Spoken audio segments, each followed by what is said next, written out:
I want to talk to you about your data today.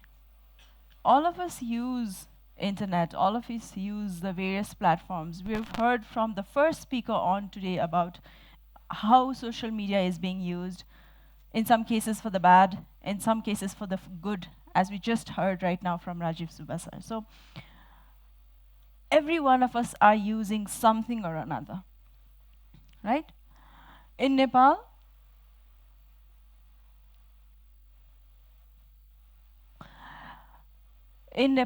post-COVID, we've started using technology more. Earlier, we might have been using only social medias to post our thoughts, to talk to friends, to share pictures. But now, we make all payments via phone. Most of us don't carry a lot of cash these days. Education is online. You don't really need books. You have digital learning platforms and digital content using which you can learn. So use of technology, use of internet is growing everywhere, and in Nepal as well. But, okay. But how is it being used? Recently, there was a case where, you all know Khalti, right? Okay. So when you go to banks, when you go create your account in Khalti, if you in Khalti especially, if you want to transfer a larger amount of money, you need to do KYC. In banks, you need to do KYC. So that is basically your complete detail, your parents' information, your address, your nagarikta, any information that tells the world who you are. That's that's KYC, know your customer data. And that was sold by people within Khalti without, I'm not going into whether the management knew or not, that's a whole different story. I don't really know. But what came out in the news was that some people were found selling that data. And what they did with that data, they took out new SIM cards and created other accounts in the wallets and used those accounts to transfer the money they got out of scamming people. When the police went to find who those people were, they did not really know because they had not created that account. They had no idea somebody was doing this. So this is what's happening. We're also talking about national ID.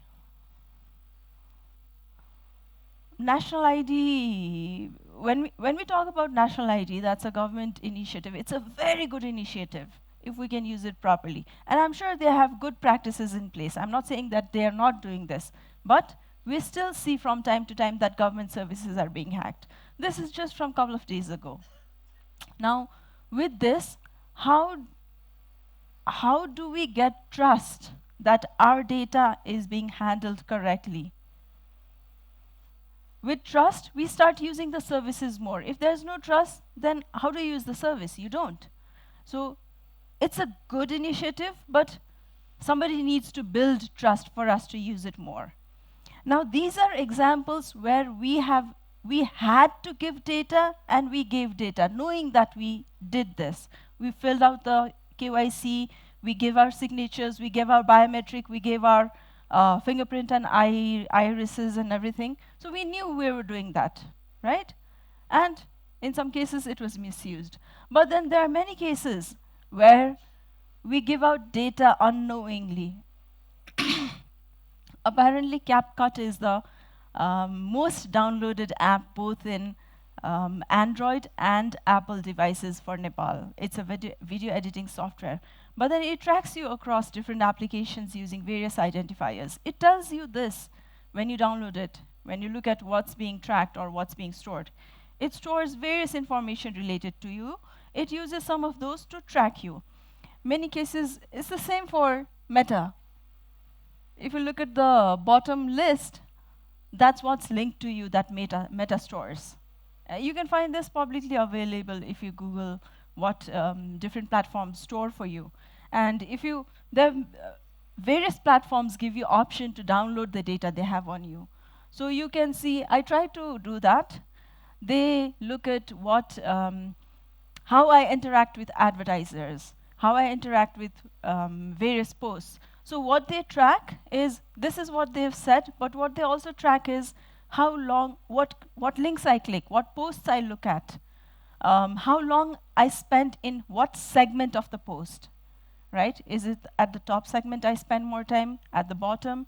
This will help them decide where they should place their advertisements for me to look at it, or where they should put their buttons where I need to take some action. So these are all data that are being collected, your data, our data that is being collected by the various platforms that we use. And what do they do with this data? Um,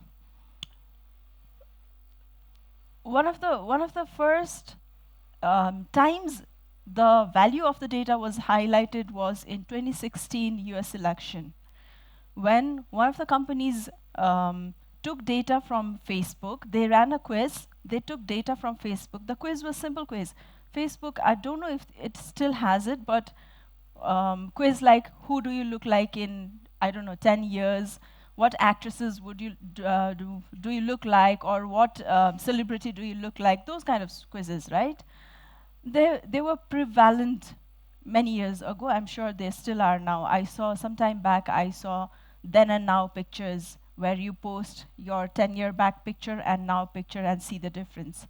But then what we saw was, when you do the quiz, it profiles you into what your interests are, what excites you, what your thoughts are, who your friends are, who you interact with, what you eat, what you don't eat. So all of that information is collected using those quizzes. Your friend lists are included, collected using those quizzes. And then they look at what, if specifically during the election, what happened was, they looked at what would interest you if a candidate pitched that to you.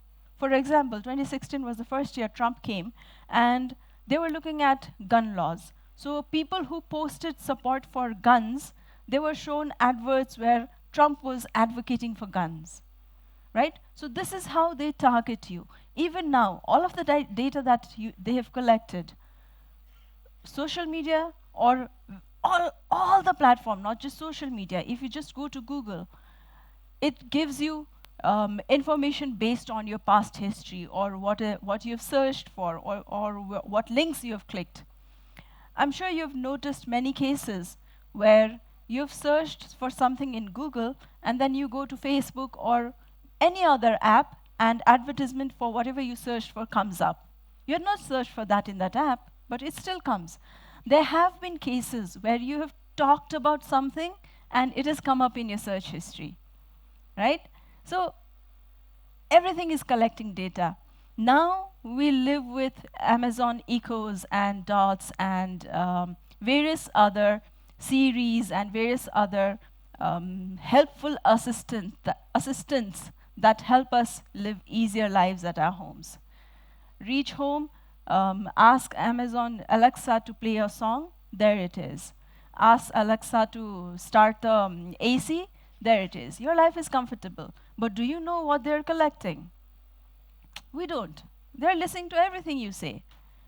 There have been many researches where there's a specific word that should trigger Alexa starting to listen, but that is not the case. They collect everything. And in many cases, how they use it? Targeted advertisement, personalized advertisement. And we think, that's okay. There's a particular pair of shoes that I like. If I get targeted advertisement about those shoes, I'm happy. There's a particular brand of laptop I like. If I get targeted, if I don't have to search a lot, do a lot of research, but just get those adverts thrown to me, makes life easier. But is that all? Probably not. We saw in the election, and our first speaker also talked about the local level elections that were impacted by social media, if you remember today. So that is happening everywhere. These data are collected so that you can be profiled, as I mentioned earlier, to guide you towards what candidate to vote for, or who to support for, or what to do.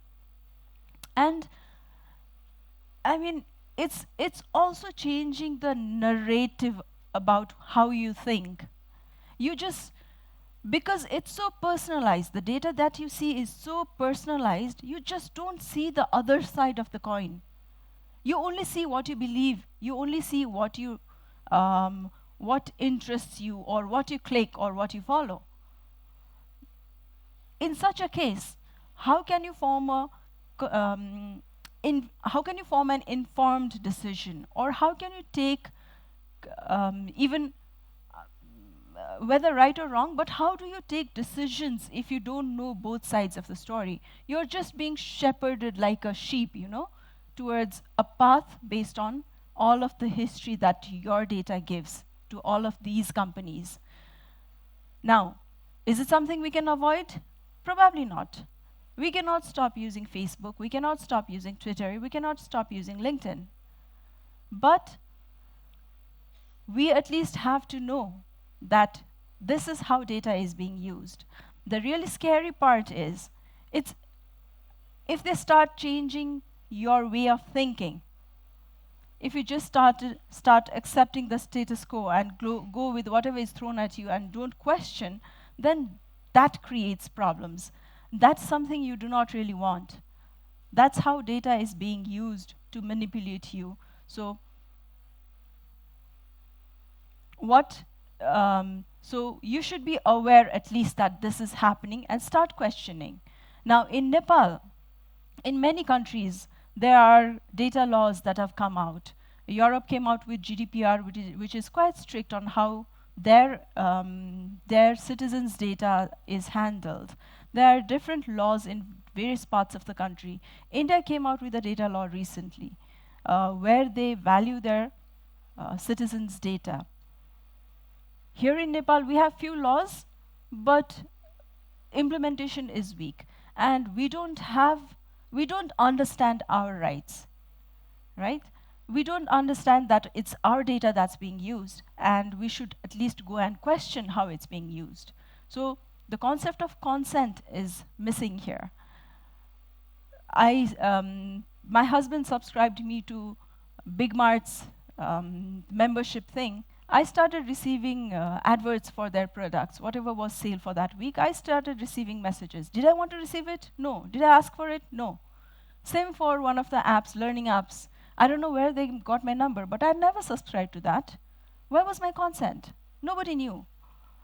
I'm sure many of you receive such messages. Once you start questioning them about why you have started receiving those messages, they stop. There were at least 2 that I used to receive, which have stopped now. So go and question, why are they sending you these messages? Any program we go out to, wherever we go, whatever we do, they ask for your email address, phone number, and signature. Signature is also very sensitive. We give that. Today also, maybe you filled a form, you gave your email address and phone number. From tomorrow, maybe you'll start receiving messages about different events. Do you want to receive that? Did you give your consent that you should receive it? Make sure you ask next time you give your information. And with that, I would like to conclude by saying this is your data. You need to hold ownership for this. You need to make people accountable for how your data is being used. So if you can't with Facebook, at least in Nepal you can. Start questioning how your data is being used. What is happening with your data? Start asking if you have given consent for whatever information that you receive. And then slowly things will start changing. Awareness will start spreading, and this culture of data will prevail. Thank you.